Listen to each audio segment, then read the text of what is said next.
Olá pessoal, tudo bem? Alegria estarmos aqui novamente, a nossa quinta lição da revista da Escola Bíblica Dominical, revista Compromisso. A liberdade cristã é o tema da nossa lição e ela se baseia em Gálatas, capítulo 5 e capítulo 6. E o textuário, que é Gálatas 5:1, está aí, pois, firmes na liberdade com que Cristo nos libertou, ok? Jamais confundir liberdade com libertinagem, ok? Não é aproveitar a liberdade em Cristo para dar ocasião à carne e promover o erro, promover o pecado.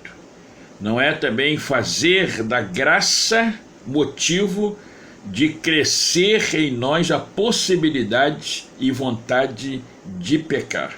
Mas a liberdade para o quê? Honrar e promover o ensino do reino de Deus. Liberdade em Cristo, queridos, é um alto privilégio, mas também é grande a responsabilidade. Você vai enfatizar para os seus alunos, você vai enfatizar então os tópicos da nossa lição, né?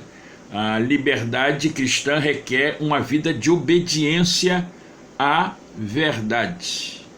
Paulo, escrevendo então aos Gálatas, Paulo disse: corrieis bem, quem vos impediu para que não obedeçais à verdade? Ele usa aqui a figura de um atleta, daquele corredor, aquele que estava numa pista de atletismo. E aí os Gálatas, eles são advertidos, né? Porque eles tinham iniciado tão bem a corrida da fé em Cristo Jesus, a fé no Senhor, e pararam, interromperam esta caminhada de obediência à verdade, se envolvendo então com práticas do judaísmo. Preste atenção nisso, porque obediência é expressão de fé e de compromisso. O outro detalhe da nossa lição é que a liberdade cristã implica em produzir uma vida frutífera, como a vida de Jesus. O parâmetro dessa vida frutífera que devemos ter é a vida de quem? É a vida de Jesus. E lá em Gálatas 5:22, você vai encontrar o texto bíblico, o texto sagrado, que fala então sobre o fruto do Espírito. Então é uma liberdade para o bem, é uma liberdade em Cristo para produzir coisas excelentes, coisas boas. O reino de Deus é o reino do bem, por isso o crente precisa produzir o bom fruto, o fruto do Espírito, tá certo, queridos? O terceiro detalhe que a gente enfatiza, que a gente destaca, é que a liberdade, ela implica em andar com as pessoas pelas quais Jesus, ele deu a sua vida na cruz. Isso é importante e significativo.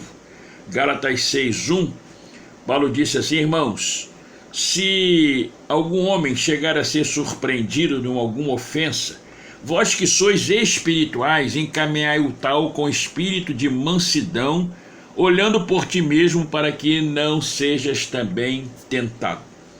Esta liberdade em Cristo promove então uma vida relacional, e essa vida relacional precisa ser uma vida com sabedoria e com inteligência.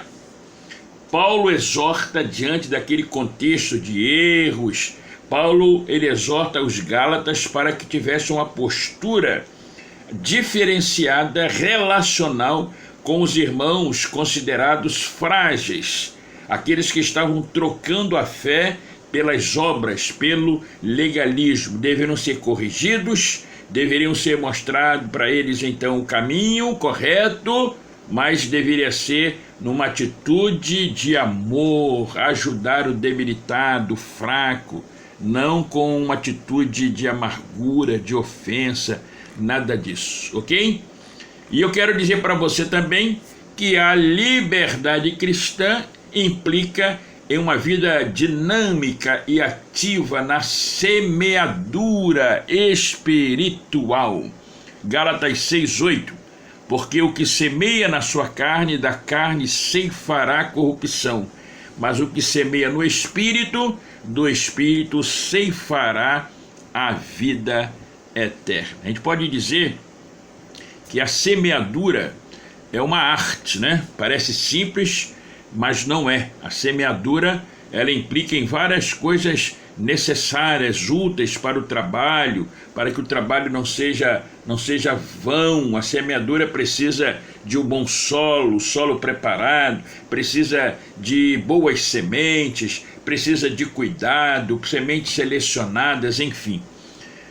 A semeadura no reino também precisa desse trabalho dedicado, primoroso. Nós temos o compromisso com o tipo de semeadura que nós estamos envolvidos no reino e na obra do Senhor. E por último, a liberdade cristã implica no entendimento de que a nossa glória é a cruz de Cristo. Gálatas 6,14. Mas longe esteja de mim gloriar-me, a não ser na cruz de nosso Senhor Jesus Cristo, pela qual o mundo está crucificado para mim e eu para o mundo. Que tipo de liberdade nós buscamos? Nós cultivamos na nossa vida. Não pode ser uma liberdade para promover a nós mesmos. Não pode ser uma liberdade para promover a nossa glória. Nós vivemos um tempo de muita ênfase na glória humana, glória pessoal, glória ministerial como foco da nossa vida cristã. E não pode ser desta forma, dessa maneira. Queridos, liberdade é um bem precioso e inegociável. Liberdade que Paulo quis dizer sobre a imposição oposta pela lei. Como viver essa liberdade em Cristo Jesus? Aprenda a dizer não para as coisas que contrariam sua liberdade em Cristo. Aprenda e desenvolva atitudes que promovam o reino de Deus com fé e honradez. Jamais negocie a sua liberdade em Cristo Jesus por uma liberdade enganosa, perniciosa, escravizante. Permita e deixe que o Espírito possa reproduzir em sua vida a vida de Jesus, que é o fruto do Espírito. Deus abençoe!